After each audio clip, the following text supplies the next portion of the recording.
Rival characters are great, I made a whole video about them, but the problem is they all kind of run the same gambit at some point. Oh, I respect you, but we have different ideals, so this will cause us to fight. And while this trope works and is plenty entertaining, it's always nice to see something kind of shifted up a little bit. Enter Jin Kisaragi from BlazBlue, who I think does a really good job of both dissecting the rival character as well as adding to it. Jin's history is long, and to really dissect why I think his character is so cool, I'm gonna have to get into that history. So I'm gonna go ahead and put up the BlazBlue warning. The BlazBlue warning says that we're gonna deal a lot with time shenanigans and like multiversal travel. So I'll put this quick little reminder for you just in case it gets too confusing. Even if BlazBlue has a whole bunch of random shenanigans like time travel and multiversal travel, don't worry about it. The story is about the characters and their interactions with other characters. All these plot devices just serve to amplify these characters. With all that out of the way, let's go ahead and discuss the hero of Ikagura, Jin Kisaragi.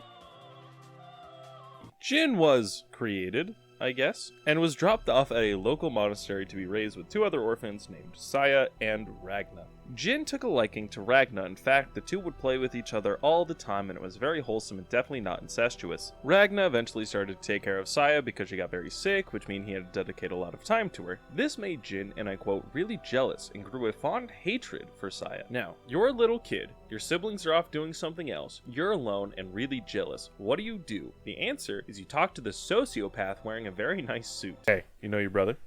Demon. From hell. Oh, really? Yep, big old demon. Huge. Gonna devour the whole world. Oh, wow. Yep, you know, you could be a hero. Oh, really? Yeah, you just gotta kill your brother. Simple as that. Just take your brother, stab him.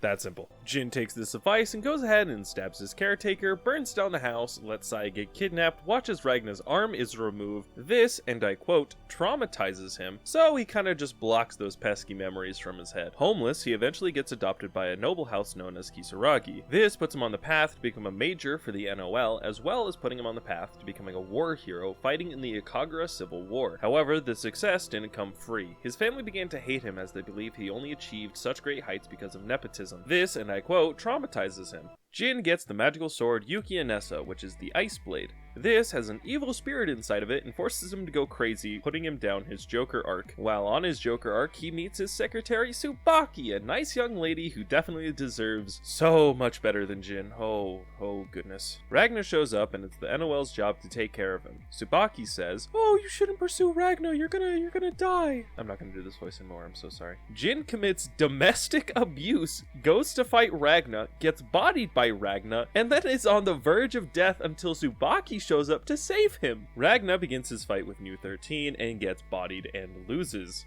Jin recognizes New 13 as Saya, is filled with rage, and goes to fight her, only for Tsubaki to jump in the way of New's attack, dying in his arms. Girl, please, he's not worth it. Jin gets really upset by this fact, saying, "Oh, I really loved her all along," and jumps into the cauldron to try to kill himself.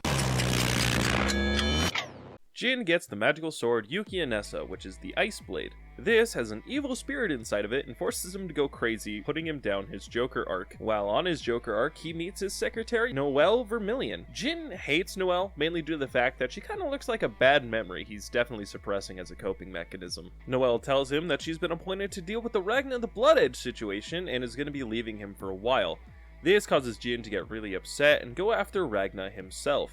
Anyways, he gets bodied. Jin wakes up in the magical castle owned by Rachel Alucard, a vampire who knows a lot more than she's letting on. She informs him that if he helps her, that he could become a true hero. Jin was broken, his mind was destroyed, and his body even more so. He would never wield a sword again. That is, unless he were to bear the Susanoo unit, a powerful suit of armor that he could cause him to be no longer human. Jin does this with the unaltered hatred for the Black Beast. No longer Jin, he felt he needed a new name. The name he chose for himself. Jin wakes up outside the kiln after fighting Ragna, who's picked up by some NOL officers and brought to safety under Hazama's direction. Jin is still pissed off from losing, so he knocks out the nurse who is watching over him and jumps off the airplane in the middle of the woods. There he meets Jubei, who tells him about the power of order. Oh lord, the power of order. Alright, let me speedrun this shit. The power of order essentially balances out the universe. If there's a great evil, there must be a great good. If there's a great good, there must be a great evil. It's a neutral thing that's used to balance out the universe. Okay, cool. Jin tells him to piss off and go fuck a witch or something, while he goes back to Kagetsuchi to get bodied by Hazama. He really can't catch a break, huh? Anyways, he wakes up again under the care of Bang Shishigami. Jin, once again fueled by rage, leaves the care of his caretaker. But this time, the cursed sword tells him to kill innocent refugees from the Akagura War. Jin barely, and I can't get stressed to this enough, barely says no to killing literal war orphans. Before the voices get any louder, he's stopped by Valkenheim and Rachel, who do a little bit of medical malpractice and give unwarranted surgery to stop Yuki and Nessa from controlling Jin's mind or some shit. After waking up from his surgery, he's teleported away.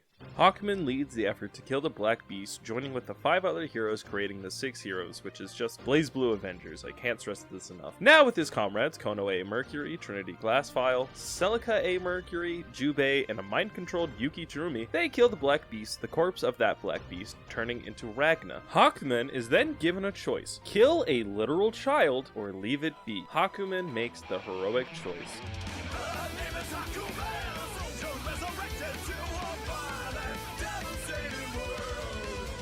Jin is teleported to the NOL, where he meets Ragna again. Ragna looks at him and say, Jin, put your sword away, Jin. I'm not fighting you right now, Jin. Ragna tells Jin that if he doesn't get some bitches on his dick, he's not going to be able to use his yee-ass magical sword. Jin is left in a bitchless state. Unfortunately, a bitch finds him. This bitch happens to be known as Tsubaki Izuyoi, a girl he used to know in his military academy. Tsubaki is controlled by the Izuyoi, which is a weapon that was used to kill innocent civilians in wartime. Jin asks if Tsubaki is really okay with being controlled by a murder weapon, to which she replies, Lamau, stay mad, and tries to kill him. During the fight, for a brief moment, Tsubaki shines through and says that she needs help from Jin. However, that last little bit of her is removed as Sazama activates the mind-eating curse, which is just a thing that brainwashes you, don't worry about it. Jin, for some reason, is finally able to unlock the power of order and is able to draw Yuki and Nessa one more time, commits his second act of domestic abuse, and leaves to find Jubei again, this time to train. Jubei isn't having that shit and tells him to go on a cryptic quest. Hakumen, after killing a child, is about to have the timeline reset, which is a bad thing. However, he's pulled into another timeline by Kokonoe, which forces him to be tested on for science. He breaks free of Kokonoe's control and fights Ragna again, gets bodied, and leaves. He later meets up with Tsubaki, who he believes is dead. He tears up and talks about his feelings, how he actually loved her. Jin commits domestic abuse and leaves again satisfied. He walks into a cathedral where he meets Jin from this timeline. Hakumen tells him that Jin is weak and lacks something heroic about him. He then commands Jin to save Tsubaki, to which they finally find Tsubaki. She's working with Hazama. Unable to save her at this time, Jin leaves to train with Jubei for real this time. Wow, that was a lot. We're not even at Central Fiction yet. But I believe this is a really good time to talk about Jin's character as a whole. I really like what they did with all this multiverse travel, the two timelines of Hakumen and Jin acting as a mirror of each other. Hakumen is what Jin could be, a true hero clad in a white void dedicated to the sword and justice. Or he could be the Jin he is now, evil, willing to kill war orphans, by the way. A common theme in BlazBlue is how Destiny treats its characters. Ragna is always destined to be some great enemy, and Jin is always destined to be some great hero. But he doesn't want to be. People want to fight against these destinies because it's not what they truly want. Jin discovers throughout all of this what he really wants is to be happy with people who care about him. He's been Terumi's pawn and has also been treated as a hero even though he himself doesn't believe he deserves such a title. He's short-tempered, angry, willing to kill people who stand in his way, and at the very end, encountered with the true shining form of a hero he believes, he determines the most heroic act he can do is to save the girl that he cares about. He succeeds in this endeavor, but not with himself alone. It's with other people like Noelle and Makoto that he's able to fully save Tsubaki from the control of the Izuyoi. Watching Jin go from this lone figure who does everything by himself for his own self-interested gains into someone willing to lead a group of comrades in a noble cause, it's some really cool character development, especially for a character who starts off so sociopathic like Jin. Anyways, that's just another cool little thing that I found in BlazBlue. I hope you all enjoyed. Anyways, I'm gonna head out here. Thank you all for the support on these sort of longer videos. I really enjoy making stuff like this. Just sharing stories is really cool. Anyways, I'ma see you all. Peace.